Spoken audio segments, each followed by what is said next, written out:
सशत नमन करती हूँ। सावित्रीबाई फुले, उनका जन्मदिन जो है 3 जनवरी को था और सावित्रीबाई फुले और फातिमा शेख, इन दोनों की जयंती के ही अवसर पर हम यहाँ उपस्थित हुए हैं, उनको याद कर रहे हैं।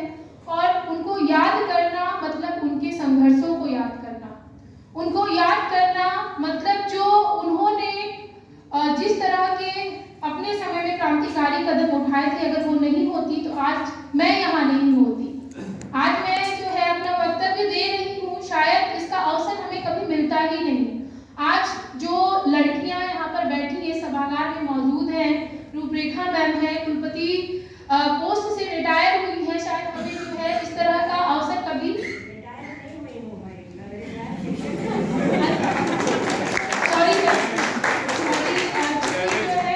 ऐसा ही लिखा था।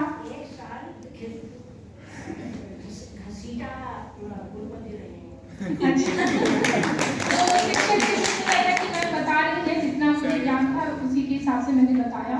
तो हम जिस पोस्ट पर पहुंच पाए हैं, इस सब का श्रेय जो है सावित्रीबाई फुले और फातिमा शेख को जाता है, क्योंकि आपको भी पता होगा स्त्रियों के लिए शिक्षा जो है निषेध था। और जब सावित्रीबाई फुले ने ये अभियान चलाया, खुद पढ़ी लिखी नहीं थी और चूंकि हमें जो आज हम स्त्रीवादी विमर्श पढ़ रहे हैं, स्त्री विमर्श पढ़ते हैं, तो उन सब चीजों को भी समझने की जरूरत है। बहुत लोग सोचते हैं कि जो स्त्री विमर्श है ये पुरुषों के खिलाफ है। पुरुषों के खिलाफ कोई भी विमर्श नहीं है, स्त्री विमर्श तो हरगिज नहीं है। पुरुषों के साथ चलकर पुरुषों के समान अवसर हमें मिले, जैसा उन्हें अवसर मिला था, जैसा वो लाभ उन्हें मिलता रहा है, वैसा ही लाभ, वैसे ही अवसर, समान अवसर हमें भी मिले, यही स्त्री विमर्श है। ना वो आगे और ना पीछे, इसकी बात करता ही नहीं है। तो सावित्रीबाई फुले ने जो है ज्योतिबा फुले के साथ, जो उनके पति थे, उनके साथ मिलकर उन्होंने 1848 में जो है विद्यालय खोले। आपको भी पता है, स्कूल खोले। और पहले स्त्रियों के लिए कोई स्कूल नहीं थे, किसी भी जाति की स्त्रियों के लिए स्कूल नहीं थे। पहली बात तो ये। और दूसरी बात ये कि ज्योतिबा फुले उस समय जो है ये सोचते थे कि समाज की एक इकाई होने के नाते स्त्री भी इकाई है, उतनी ही महत्वपूर्ण इकाई है, आधी आबादी है, और वो शिक्षित नहीं है। और शिक्षा के बिना किस तरह से उनके साथ बदसलूकी होती है, किस तरह से वो अपने अधिकारों से वंचित रह जाती है, इसलिए शिक्षित करना बहुत जरूरी है। तो सबसे पहले उन्होंने अपनी पत्नी को शिक्षित किया। उसके बाद जो है आपको भी पता होगा कि जब वो शिक्षित करना चाह रहे थे, और लड़कियों के लिए खास तौर से कि वो महिलाओं को शिक्षित करना चाहते थे, तो उन्होंने क्या किया, उनको इस चीज के लिए जो है बहुत अलग अलग तरह के दंड भी सहने पड़े। और उसमें जो सबसे बड़ा दंड था कि उन्हें अपने ही घर से निकाल दिया गया। और ऐसे जो उस समय पोगापंथी और जो कट्टरपंथी लोग थे, आपको आज भी पता होगा, हम लोगों को ऐसा लगता है कि शायद हो सकता है झूठा लिखा गया होगा, मनगढ़ंत होगा। क्या आज के समय में हम मलाला यूसुफजई को नहीं देखते हैं? मलाला यूसुफजई हमारे सामने एक उदाहरण है। और जब वो लड़कियों की शिक्षा की बात करती है तो क्या होता है आपको पता ही है, अपने ही देश से जो है वो अलग न्यूयॉर्क में अब रहती है, पूरे क्या कहते हैं, एक सुरक्षा के साथ। और जब आप देखिए कि महिलाओं की शिक्षा की बात आएगी, तब जो है जो कट्टरपंथी लोग हैं, जो इस तरह की मानसिकता के लोग हैं, वो कभी भी जो है स्त्रियों की शिक्षा के लिए मतलब उनके सपोर्ट में आते ही नहीं है। तो हमें इस तरह की मानसिकता का पहले बात तो पुरजोर खंडन करना है। हमें ऐसे लोग नहीं चाहिए जो पुरुष के साथ साथ जो है स्त्री को भी शिक्षित करने दें। हमें जो जैसे सावित्रीबाई फुले, ज्योतिबा फुले, फातिमा शेख, पंडिता रमाबाई भी थी, उन्होंने भी जो है बहुत विपरीत परिस्थितियों में लड़के, आपको पता होना चाहिए कि उस समय एक तो जो जातिगत व्यवस्था थी उसके खिलाफ, मतलब उसके विरोध में भी आना कि इस तरह की मानसिकता पहले बात तो ध्वस्त होनी चाहिए। और पंडिता रमाबाई अपने समय में उन्होंने एक दलित व्यक्ति से शादी की। तो आप देखिए कि सबने, जितनी भी क्रांतिकारी महिलाएं हैं, हमें तो पहले उसको याद करना चाहिए। आज 10:30 बजे, कल रात की बात है, 11:30 बजे एक मूक नायक से जो है एक व्यक्ति थे, उन्होंने कहा कि हमें बस फातिमा शेख पे जो है कुछ आपसे, आपके विचार हम चाहते हैं, हमें कहीं उसे देना है। तो मैंने कहा इतनी रात हो गई, 11:30 बज रहा है, इस समय तो मुमकिन है नहीं। तो कि ठीक है, आप कल सुबह दे दीजिएगा। तो मैंने कहा मैं 10 बजे तक, मैंने कहा कि मैं 5 बजे के बाद या कल के बाद दूंगी। तो उन्होंने कहा कि नहीं, हमें कल ही इसको करना है। तो मैंने कहा मेरा तो 11 बजे से 11 बजे से लेक्चर है। तो कहा कि नहीं, आप जो है हमें सिर्फ 10 मिनट दे दीजिए। और उनके कुछ सवाल थे। उन्होंने कहा कि आप सावित्रीबाई फुले को फिर भी एक हद तक अब याद किया जा रहा है, लोग उनके जो है उनकी शिक्षा को, उनके अभियान को, उनके संघर्षों को लोग याद कर रहे हैं, बहुत बड़ा मूवमेंट भी चला है।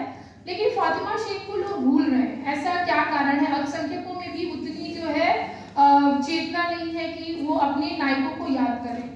तो चूंकि बहुत सारे आंसर्स थे, लेकिन वो जो एक आंसर से संतुष्ट हुए, उसमें मैंने कहा कि देखिए क्या है, जिस तरह का हमारा अभी जो दौर चल रहा है, इस दौर में बहुत सारी चीज़ों में परिवर्तन हुआ है।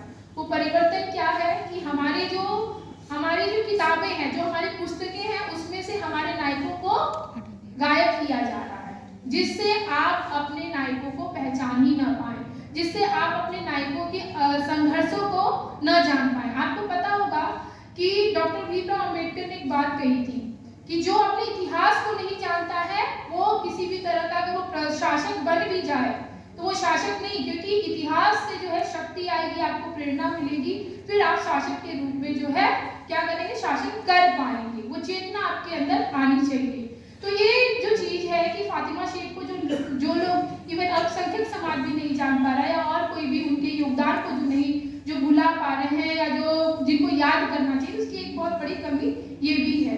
तो चाहे जो भी जिस वर्ग से, चाहे स्त्री हो, चाहे पुरुष हो, और अब तो इतने सारे विमर्श, इतने सारे डिस्कोर्स उठ खड़े हुए हैं, तो उस डिस्कोर्स के तहत जो है हमें ये समझने की कोशिश करनी चाहिए कि हम चाहे जिस समाज से भी हम आते हैं, जिस वर्ग से आ रहे हैं, कम से कम अपने जो है अपने नायकों को जाने।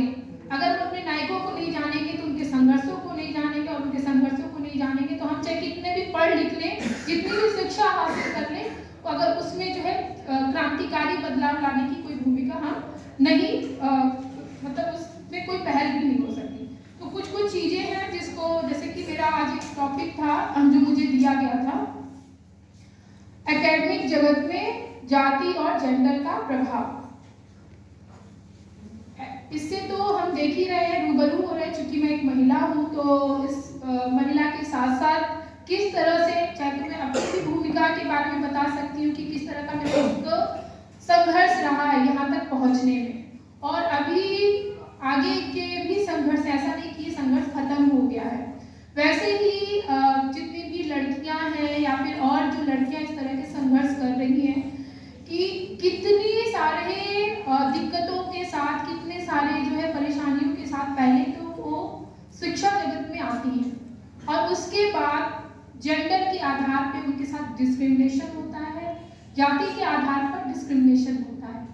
ये कोई बहुत बड़ी बात नहीं है। जैसे आप देखेंगे कि अगर एक महिला है तो वो पहले तो अपने घर से ही तमाम तरह की परेशानियों के साथ वो स्कूल आ रही है, या जो है कॉलेज में आ रही है, और कॉलेज में जो है अलग अलग तरह के, जैसे लड़की, मैं आपको एक बहुत ताज़ा उदाहरण दे रही हूँ। मैं इस समय बीए की क्लासेस लेती हूँ, और आप देखेंगे फैकल्टी में बीए की क्लासेस होती हैं। जब मेरा ग्रेजुएशन एमएमबी से है, और जब मैंने किया था तब यहाँ फैकल्टी में लड़कियों के लिए सीटें नहीं थी, सिर्फ लड़के पढ़ते थे।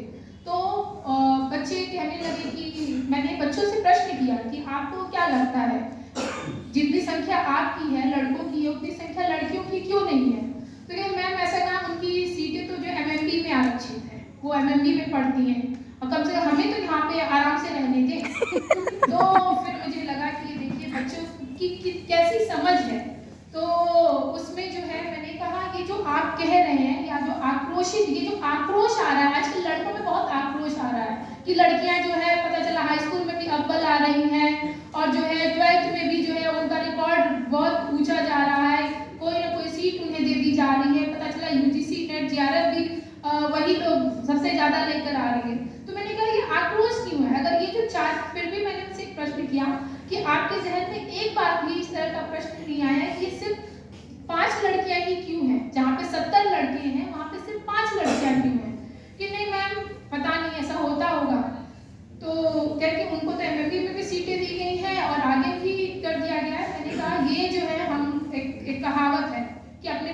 प्रायश्चित करना, ठीक है, लड़कियों को आगे कर देना और कुछ कुछ इस तरह की जो हमने इतिहास में क्या किया था, उनको उनके साथ अत्याचार किए थे, उनको जो इतनी जगह नहीं दी थी, वो सब हम भरपाई करें थोड़ा थोड़ा करके, और उसी से हम बहुत खुश हो रहे हैं।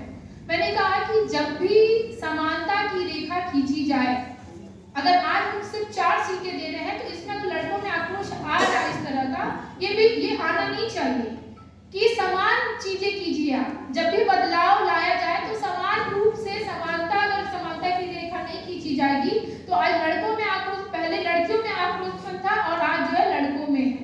हमेशा जब बदलाव होना चाहिए तो उसकी बुनियाद जो है समानता पर होनी चाहिए, नहीं तो ये जो पेन आप देख रहे हैं ये जो है आज इस पर कोई राज कर रहा है तो कल ये उल्टा होगा, तो जो नीचे की श्रेणी में है वो किसी दिन वो भी राज करेंगे। इसलिए जो इकाई मतलब हमेशा जो है समानता की लाइन खींची जानी चाहिए, ये उल्टा और नीचा जो ऊपर नीचे वाला जो है ये खत्म हो जाना चाहिए, जिससे जो है हमेशा दूरगामी मतलब अच्छे परिणाम भी आएंगे। हम क्या करते हैं, हर जगह बस थोड़ा थोड़ा जो है कपड़े में हम लगाते हैं ना कि कहीं कुछ फट जाता है तो बस उसको पैच लगा दिया, ढक जाए, वो ढकना नहीं है। आप पूरी तरीके से जो है क्रांतिकारी परिवर्तन लाइए, आमूल परिवर्तन तभी होगा।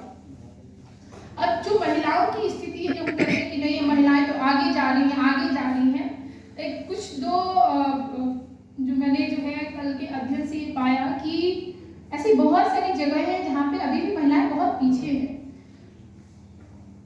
देश की उच्च शिक्षा पर किए गए सर्वेक्षण 2018-19 के अनुसार देश के उच्च शिक्षण संस्थानों में शिक्षकों की कुल संख्या 14.16 लाख है। इसमें 97.85% पुरुष और 42.15% महिलाएं हैं। देश भर में 100 पुरुष शिक्षकों पर केवल 73 महिला शिक्षक हैं, और उसमें भी हम पुरुष जो है हाय तौबा मचाते, महिलाएं आगे बढ़ रही हैं, बहुत आगे लग रहा है कि सब कुछ छीन ले रही है। महिला सशक्तिकरण के संदर्भ में इसका आशय सामाजिक, आर्थिक, राजनीतिक एवं सुरक्षा प्रतिष्ठानों में महिलाओं की स्थिति के सुधार से है। जब तक जो है हम उसमें समानता की बुनियाद नहीं लाएंगे तब तक जो है ये गैर बराबरी आपको देखने को मिलती रहेगी। ये तो जो है हम देख रहे हैं कि किस तरह से गैर बराबरी है। जो जातिगत भेदभाव है, आपको भी पता है कि बहुत सारे शिक्षण संस्थानों में भी, स्कूलों में भी किस तरह से लड़कों के साथ भी और लड़कियों के साथ भी जो है जातिगत घटनाएं घटती रहती हैं। जैसे कि चूंकि हमारा समाज, हमारा भारतीय हिंदू समाज जो है इस तरह का है जिसमें वर्णाश्रम व्यवस्था को बहुत क्या कहते हैं मान्यता दी जाती है, जो लोग मानते हैं, और बहुत सारे ऐसे लोग भी हैं। मैं कल एक डॉक्यूमेंट्री तो ये जब्बार पटेल की, डॉक्टर भीमराव अंबेडकर की एक मूवी है, उसको देखी जानी चाहिए। अब यहाँ प्रोजेक्टर मुझे पता नहीं था, नहीं तो मैं जो है वो क्लिपिंग दिखाती। एक होता है ना क्लिपिंग से जो है थोड़ा और क्या वो चल सकता है क्या यहाँ पे, मैं उसको दिखाना चाहती हूँ।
चीजें बस हमेशा जो है क्या होते हैं कि बांग्लादेश में आके अपनी एक राय दे देते हैं, हम चीजें सीखना नहीं चाहते हैं, इसलिए वो क्लिपिंग शायद कुछ असर छोड़ पाए।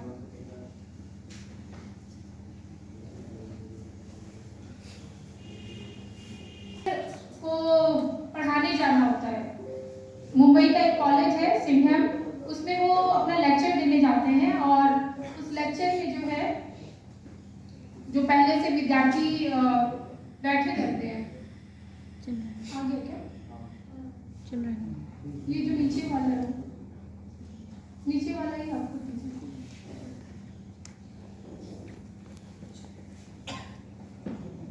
nice weather. Get on a boat.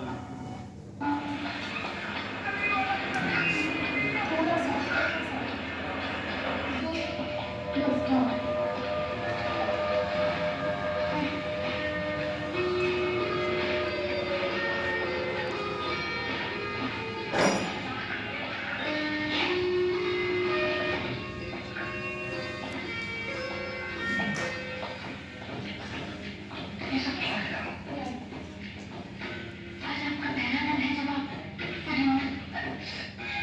बस